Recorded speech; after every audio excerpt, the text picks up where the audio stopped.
All right, 21 Savage, British's favorite Atlanta street rapper, has come through with this new album. The way I wanted to review it, I was pretty much going to go through it front to back, so we're going to start things off, of course, by talking about the intro.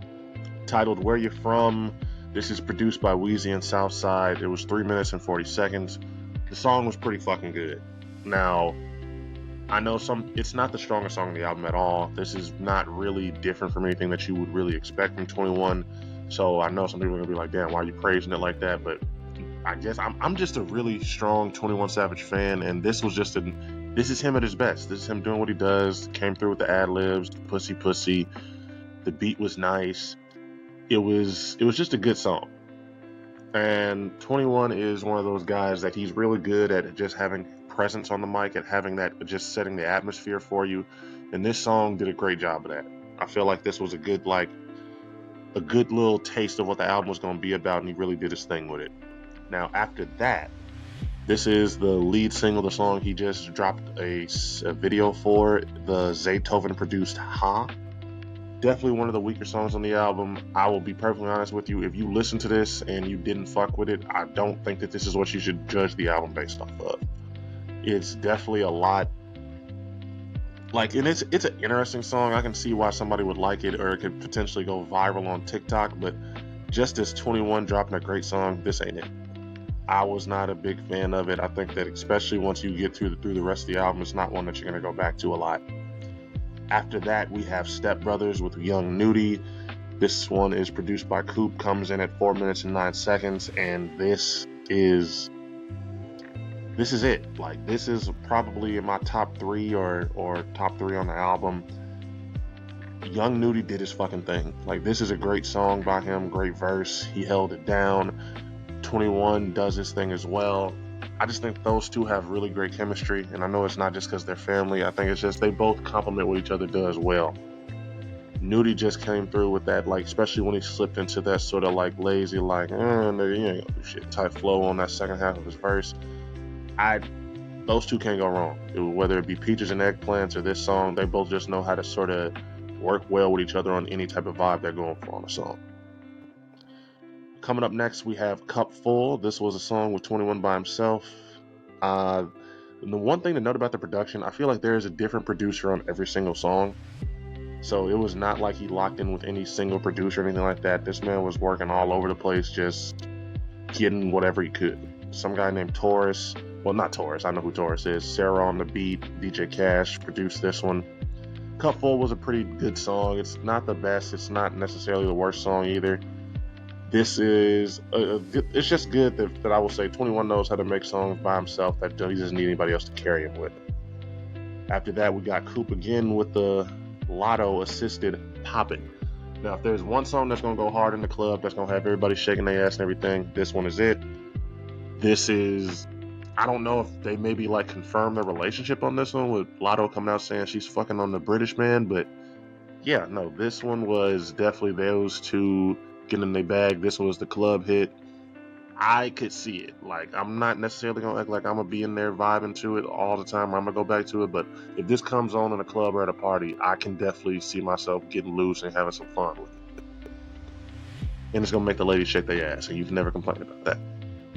Now, Mr. Recoup with Drake, produced by Brinks Parker and Pierre and Whisker Prince. This shit was not it. I really, really like the beat. I'm not gonna lie to y'all, but Drake just Drake killed it. And not in a good way. Literally, I don't know. He just sort of made the song it just wasn't hitting. I hate to put all the blame on Drake, but I just felt like that album was not. That song was just not what the album needed. And it's really crazy because even more so than Ha, I feel like this was a song that he could have took off this album and just left off, and it would have been fine. And honestly would have probably sequenced a little better. I get he's loyal to him, but Drake has really lost that Midas touch, and it's to the point now where he just sort of stands out on albums like this, where everything else is working, and then you get this song with Drake where it's just what the fuck is this? From both of them. But great beat, by the way. Brinks Parker and Whisker Prince and Pierre, they deserve a lot of credit because the beat is great. Now, Jump Out With Your Hoe. Or Jump Out. produced by Kid Hazel and Oscar Zulu. This song was pretty fucking good. This was, again, after he had that weak song with Drake, he was able to follow it up with and bounce back with a real strong song by himself on this one.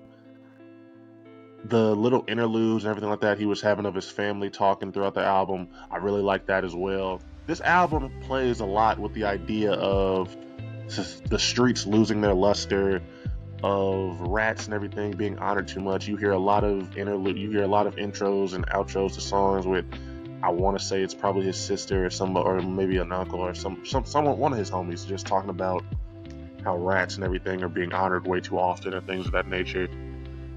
This song, Jump Out, starts off with his sister or somebody or some other woman talking about how every girl is just looking for who's gonna buy them the next bag and doing all this. So it's well done in that sense. You sort of get the vibe of every song if you listen and you're really paying attention before the music or before the beats even drop. Coming up at number 8, the 8th song on here was Dog Shit with Glorilla. We had IB Mixing and Spiff Sinatra on the production here. Glorilla, as I've said earlier when I was reviewing Summer Walker's album, she is a cheat code. She pretty much is able to come in and pretty much big up any song that she's a part of, and this was no different. Her verse was great.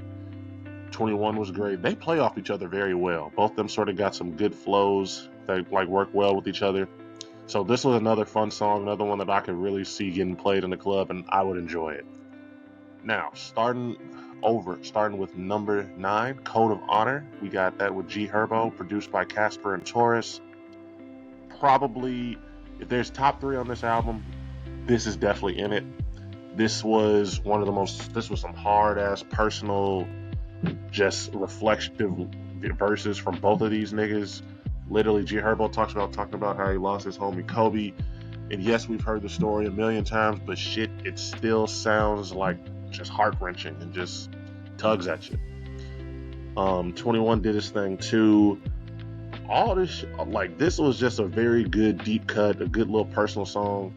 I gotta give both of them niggas credit. This was just a real solid one. Now, when it comes to this next song, Gang Over Everything with Metro Boomin, I don't know what it is about the song that just, the song is nice. I don't want to say that I hate the song, but I just don't feel like the song fit on this album. This feels like 21 looked over at Metro, said, yo, I need a song with you on my album. And so instead of putting this one on Metro's next shit, they decided, yo, I'm just gonna give you this Gang Over Everything, because the song is nice, it's cool and everything, but it just sort of does not fit.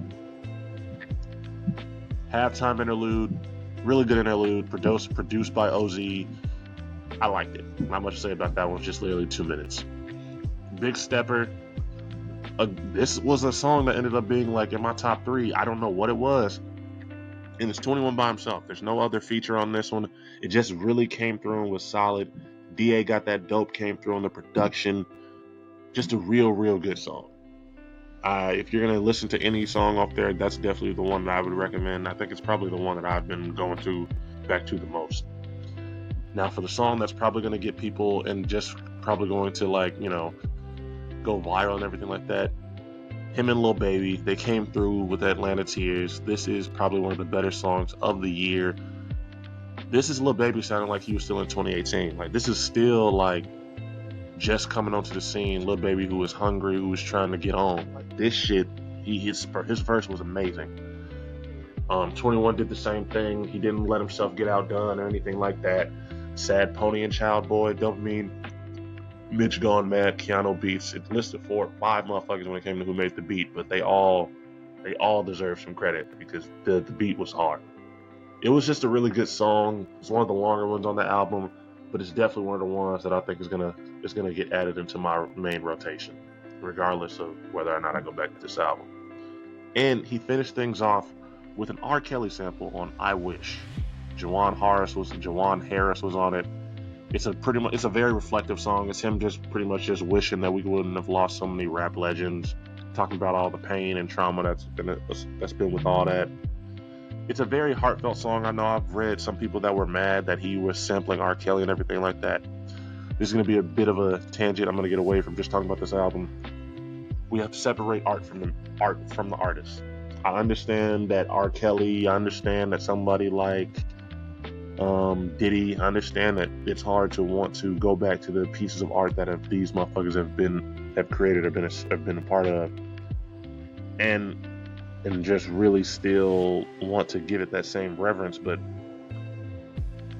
when somebody makes iconic art, you don't get to lose that iconic art. That art has meant too much to people. It's been a part of too many major moments of our lives, especially when you're going back into the 90s and everything, when we weren't just a diverged, not what's the word I'm looking for, a divergent culture where everybody is splintered into different little avenues and pockets. Back then, everybody was literally, the cultural zeitgeist was strong. It was if everybody's into this, then everybody's into this. It wasn't able to have its own pocket where you were able to have the number one song, yet half the country didn't know who you were.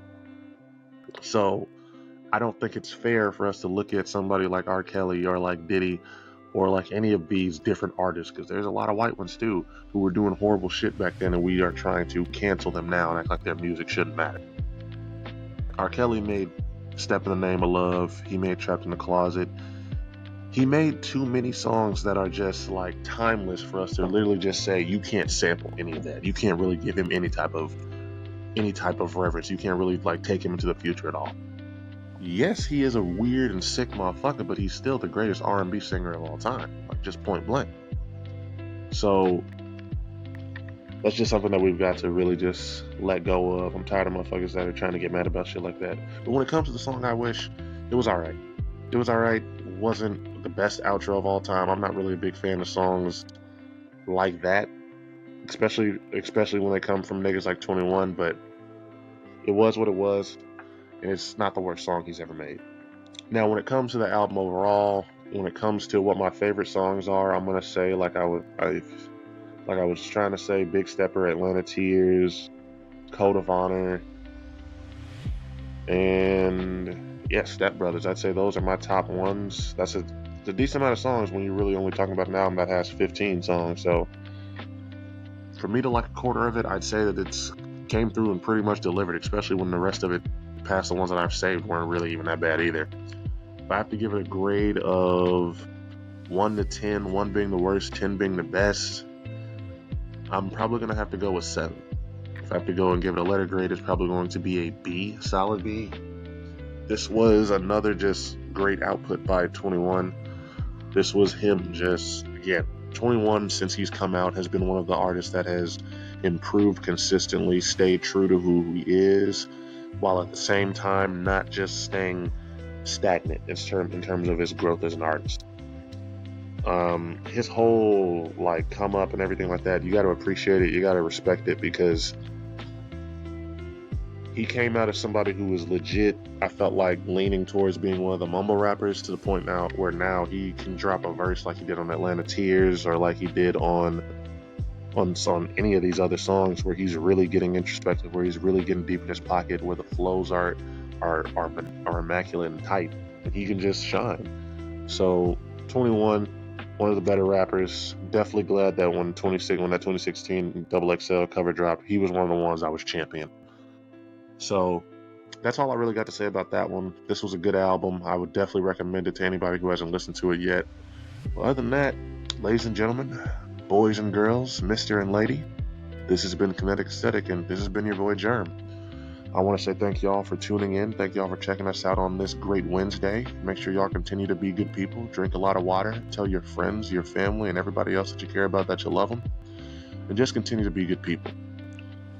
Make sure you like, follow, subscribe on whatever platform that you are listening or watching me in on. And just know that I love you. This has been your boy Germ. This has been Kinetic Aesthetic. I'm out.